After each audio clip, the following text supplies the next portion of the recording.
Boa tarde a todos, boa tarde a todas. São 15h31, é tempo de esperançar. Estamos aí, vamos começar daqui a pouco a nossa celebração do dia de hoje, domingo, né? É muito interessante porque eu preparei a reflexão de hoje na sexta-feira, né? A única vez que eu leio as leituras antes do dia é as leituras de domingo. Domingo eu leio na sexta-feira. Oi, Maria Alice. Paz e bem. Estava falando, Maria Alice, que eu leio e preparo a reflexão de domingo na sexta-feira, né? Alguns padres, alguns diáconos, paz e bem, Maria Alice, boa tarde. Alguns padres, alguns diáconos, alguns animadores paroquiais, animadores de comunidades, eles me pedem na homilia. Bom domingo, Maria Alice. Bernardo, manda homilia para mim, Bernardo. Né? Me pedem que eu mande na sexta-feira, alguns inclusive, porque tem celebração da palavra no sábado, por exemplo, né? E aí eles já teve gente de ler literalmente. Olha, eu vou ler aqui a reflexão do diácono Bernardo e depois eu vou fazer a minha. Já sei de cada até desse tipo, né? Mas aí eu fiz essa reflexão na sexta-feira. Quando depois eu li, né, no sábado, eu li a reflexão de sábado, eu olhei assim, nossa, mas como tem coisa a ver, né? É interessante, né? Se eu tivesse feito a reflexão de antecipado, eu poderia até dizer que uma e outra tenham sido influenciadas, mas graças a Deus eu fiz a interpretação de domingo antes da interpretação de sábado, né? Porque as duas se complementam. É interessante isso. E eu acho que essa interpretação só é possível porque a gente faz a primeira leitura. Eu nunca tinha interpretado esse pedaço do jeito que eu interpretei hoje sem a primeira leitura, né? Por isso que eu insisto tanto que a gente preste atenção nas leituras como um todo. Oi, Djalma. Oi, Doraci. Paz e bem. Por isso que eu insisto tanto que a gente faça as leituras como um todo, né? Porque elas trazem uma leitura, um a mais, né? Então é importante que a gente faça essa nossa reflexão, né? Vamos dar mais um pouquinho para a gente começar, né? Eu tenho que... Entrou mais alguém. Oi, Olavo. Paz e bem. Olavo, acho que você vai gostar muito da interpretação de hoje, hein? Acho que se você tiver um pouquinho de paciência para ouvir, eu acho que você vai gostar muito da interpretação, né? Daqui a pouquinho a gente está começando, é só fechar um minutinho.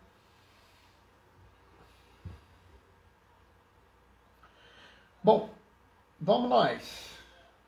O Senhor esteja convosco. Ele está no meio de nós. Proclamação do Evangelho de Jesus Cristo, segundo Marcos.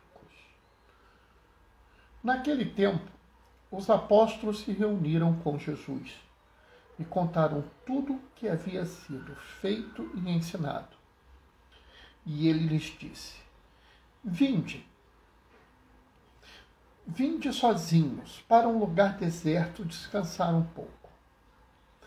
Havia de fato tanta gente chegando que não tinham tempo nem para comer. Então eles foram sozinhos de barco para um lugar deserto e afastado. Muitos os viram partir e, reconhecendo que eram eles, saíram de todas as cidades e correram a pé e chegaram lá antes deles. Ao desembarcar, Jesus viu uma numerosa multidão e teve compaixão, porque eram como ovelhas sem pastor. Começou, pois, a ensinar-lhes muitas coisas. Palavra da salvação. Essa leitura de Marcos é uma leitura muito importante, até porque quem está acostumado, quem conhece a leitura, sabe aonde termina essa passagem.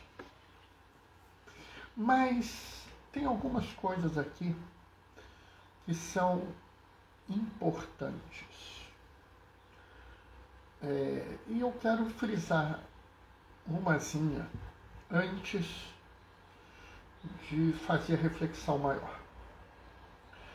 Marcos chama os 12 sempre de discípulos.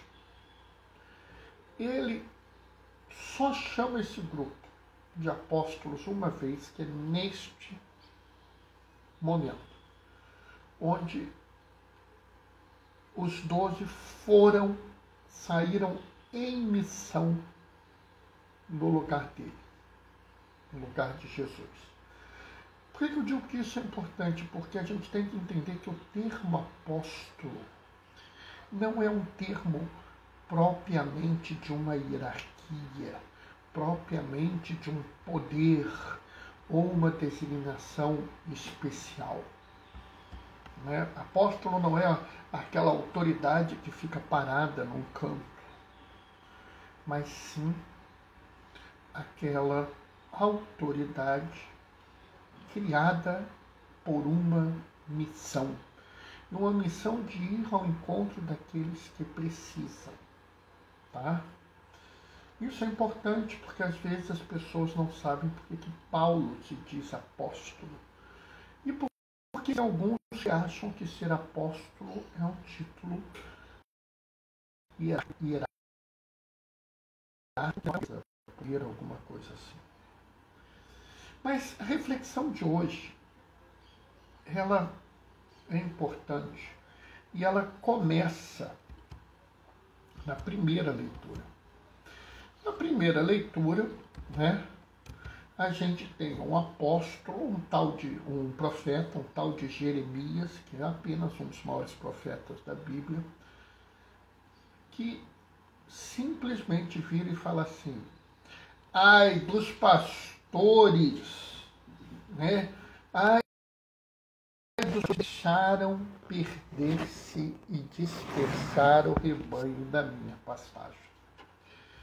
Ou seja, Deus olha e vê que há um grupo de pastores que foram pastores ruins, que abandonaram, largaram de mão, deixaram que o rebanho se dispersasse, que o rebanho ficasse em risco.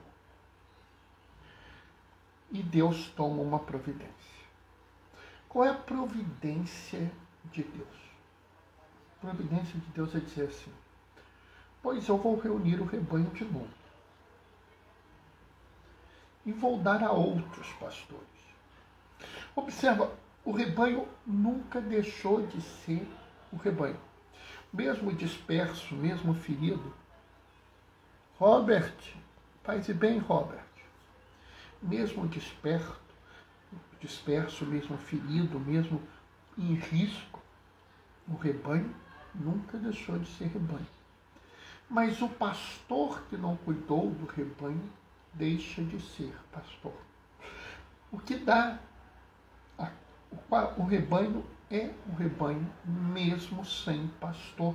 Observa o que Jesus fala. Eles eram como ovelhas sem pastor. Era um rebanho de ovelhas. O rebanho é nada mais, nada menos do que o rebanho nada mais é do que um conjunto de animais, no caso, ovelhas. Então, quando o rebanho não tem um pastor e se dispersa, a gente está falando mal do pastor e não do rebanho. Esse povo é um povo que não entende o evangelho, que não quer se preocupar com os outros. A culpa não é deles. A culpa é de quem cuida deles. E é muito claro quando Deus vira e fala assim: ai de vocês, pastores, que não cuidaram do meu rebanho. Eu vou dar esse rebanho para outro. Ou seja, o rebanho é rebanho mesmo, sem pastor. Isso é importante porque ontem nós vimos a figura do servo sofredor, que é Jesus. E eu disse que Jesus, que não quis vir à terra como um líder militar, ele poderoso, forte, capaz de matar e destruir, ou um rei que vive isolado no seu palácio de portas imensas, acima de tudo e de todos, ou de alguma pessoa que tivesse sua vida mais importante que a vida dos outros, que todos existissem para servi-lo, mas quis vir como um servo que vivia e habitava no meio de nós e que sofria as alturas do seu povo. Hoje nós vemos que Deus fala: o rebanho é mais importante que o pastor. Porque o rebanho, mesmo que ferido, disperso, prejudicado, ele ainda é o rebanho, e eu reconstruo o meu rebanho e dou para outro pastor. Quando nós temos um problema, a culpa é daquele que cuida, porque não soube cuidar. Mas o rebanho persiste o resto da vida. E tem uma coisa na primeira leitura que vai além. Ele fala: trarei as ovelhas de volta e outras que não estavam neste redil, que não estavam nesse rebanho. E isso me lembra na segunda leitura, na carta de São Paulo aos Efésios, que ele virou e falou assim: Cristo, né, do que estava dividido, fez uma unidade, derrubando o muro da inimizade que os separa. Ou seja, Paulo fala claramente: havia um rebanho muito maior do que só o rebanho que os outros achavam, e que estava separado por um muro da inimizade. Né? Para quem não sabe, o templo de Israel, o templo de Jerusalém, você não podia, o pagão, o gentio, não podia entrar lá. Havia um muro que cercava o templo e dizia: olha, se você não é judeu, daqui você não passa. E olha que coisa terrível, porque o judeu, a própria aliança, o que estava simbolizado no muro de Jerusalém era a própria salvação, no templo de Jerusalém era a própria salvação. Então eles diziam para o gentil: você não tem direito a isso. Você dividiu o mundo entre os judeus e os não judeus, aqueles que têm direito à salvação e aqueles que não têm direito, e o resto. O que diz Paulo? Jesus, pelo seu sangue, transformou aquilo que era dividido em uma unidade. Derrubou o muro da inimizade de dois povos ou dois rebanhos, fez um só. Olha que profundo essa fala, né? E é muito interessante porque essa passagem foi a passagem relacionada à campanha desse ano, que dizia que a nossa sociedade estava dividida, polarizada, que isso estava levando a uma situação muito ruim e que propunha um diálogo amoroso como forma de restaurar a unidade. E dizia justamente, vamos derrubar o muro da inimizade. E como se a coisa não bastasse, olha como as coisas estão relacionadas. Papa Francisco fez um moto próprio restringindo a celebração da missa no rito pré-conciliar, também chamado rito tridentino. E muita gente está errado porque acha que é uma questão de liturgia. Não é uma questão de liturgia. É uma questão essencialmente de comunidade. Ele vira e fala, estão usando o rito tridentino para causar divisão, para causar posições políticas, para criar intrigas no meio do povo de Deus. E por isso eu não permito. Observe, o que é condenado lá na primeira? Vocês abandonaram, meu rebanho se dispersou, foi dividido. O que o Papa fala? Eu não vou permitir que se crie uma divisão. Por isso eu vou restringir a missa. O que o Paulo fala? Que havia um muro da inimizade que separava em dois. E estavam usando essa desculpa para separar os dois. Então você tinha pessoas que diziam que você precisava fazer isso, aquilo outro, via a missa desse jeito, usar véu, fazer não sei o quê, e senão você não era um bom seguidor de Jesus, como se o seguimento de Jesus fosse apenas aparência, como se a devoção a Jesus pudesse ser feita apenas numa língua, numa forma. E até era interessante porque essas pessoas também usavam desse mesmo argumento, dizendo que só podia se defender a vida de uma forma. O que o Papa fala? Não pode ter dois, não pode ter um fiel lindo, maravilhoso, perfumado, alecrim dourado, que participa da missa tridentina e todo o resto é ruim. E os outros servos sofredores que estão aqui largados com seus problemas, suas dificuldades. É um só rebanho, é uma só visão, é um só mundo. Em sendo um só mundo, ele restitui a unidade, derrubando o muro da inimizade. Então, a gente deixa claro que a igreja, o povo de Deus em movimento, segue e precisa de bons pastores. A igreja será a igreja independente de quem esteja com vocês hoje. Não interessa quem seja o diácono, se vocês tiverem diáconos, o padre, se vocês tiverem padres, o animador da sua comunidade. Talvez algum de vocês tenham a graça, às vezes, de ter uma coisa diferente. Não interessa, vocês são sempre a igreja. Nós é que temos que ser bons pastores. Nós é que temos que mostrar ao mundo o amor que Jesus é. Nós que temos que mostrar ao mundo o acolhimento e a inclusão que Jesus sempre pregou. Nós que temos que mostrar ao mundo o diálogo amoroso que Jesus tinha com todos os povos.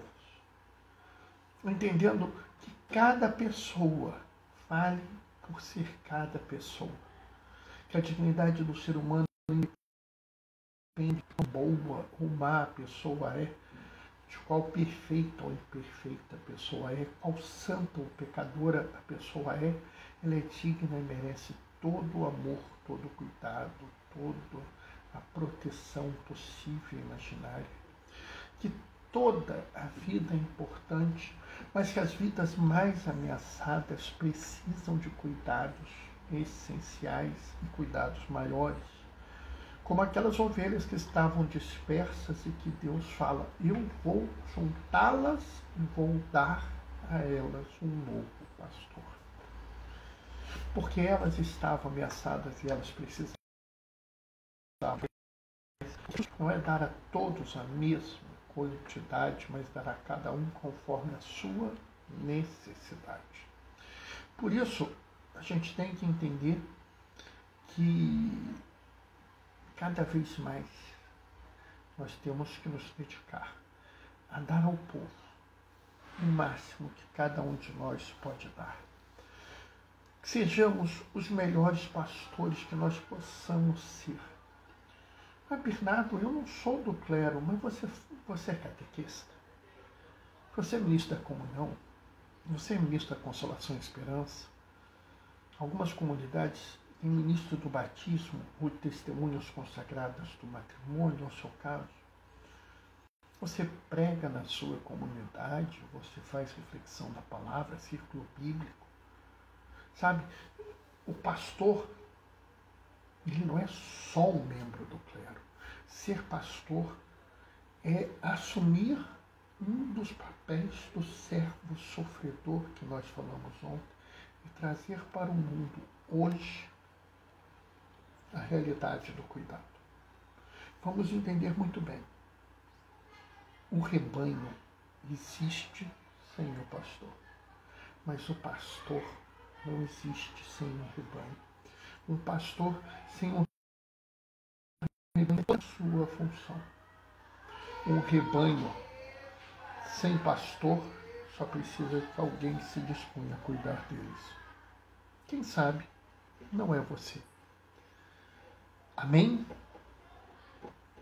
Bom, essa foi a reflexão de hoje. Espero, deixa eu ver, me mantive no horário, consegui, né? Às vezes eu fico assim meio perturbado porque eu vou e volto, né? Eu não tenho um roteiro, né? Hoje, domingo, eu até escrevi um texto que eu escrevo na sexta-feira, porque eu mando para algumas pessoas na sexta-feira, porque me pedem, né? E eu coloco, inclusive, esse mesmo documento no Instagram, no Facebook, né? Para que as pessoas possam ler, refletir sobre ele. Djalma, Doraci, Maria Alice, todos estão mandando amém com mãozinha de oração. Obrigado. Esse documento é capaz de ser um pouco diferente do que eu falei, né? Até porque eu escrevo o documento para o Instagram, e o Instagram só me dá 2.000 caracteres. Pode parecer muito, pessoal, mas não é não. Tá? Não é não. Já tive vez de eu falar assim: ai meu Deus do céu, vou ter que tirar coisa desse texto. Não é? Mas graças a Deus está indo. Eu sugiro, quem puder, quem tiver um tempinho, dá um pulinho no blog do Gaioso, Diaconia da Palavra, blogspot.com. Vai ver a reflexão dele. E também tem uma reflexão em vídeo hoje em dia, no dia de hoje, né? Eu quero fazer um apelo, eu sei que é chato, pessoal, eu sei que é meio perturbador, mas a variante Delta está no Brasil, tá? A cidade do Rio de Janeiro já tem 13 casos, né? Oi, Edilissa. Tudo bem, Ed? Cidade do Rio de Janeiro já tem 13 casos da variante Delta. O estado do Rio de Janeiro tem 72 casos já, isso documentado. Pessoal, sei que está todo mundo já sem paciência, mas assim, mesmo que você esteja vacinado, só sai de casa se precisar, tá? Só sai de casa se for realmente necessário. Vamos evitar a nossa exposição. A epidemia está acabando, vai acabar com esse bando de vacina que está chegando aí, vai acabar a epidemia, nós vamos superar essa crise. Está na reta final, pessoal. Não vamos dar espaço para esse vírus crescer, não, tá? Então saiam de casa estritamente o necessário, né? Se você tem dúvida se precisa sair de casa, então é sinal que você não precisa sair de casa. Então fique em casa, tá? É muito cansativo, eu sei, mas eu acho que a gente não pode mais brincar. A gente tem que fazer um esforço, tá? Eu vou me despedir deixando a minha bênção, me comprometendo a estar amanhã com vocês, amanhã, 15h30. Amanhã, 15h30, eu estou aqui para falar do Evangelho. Nada, mas você vai falar do quê? Não sei. Só vou saber amanhã quando ler o Evangelho. Tá? Até lá, vamos seguir juntos. O Senhor esteja convosco, Ele está no meio de nós. Que o Deus Todo-Poderoso, cheio de misericórdia, vos abençoe e vos guarde em nome do Pai, do Filho e do Espírito Santo. Amém. Aqueles que podem, por favor, fiquem em casa, pessoal. Precisou sair, não tem jeito, usa máscara, tá?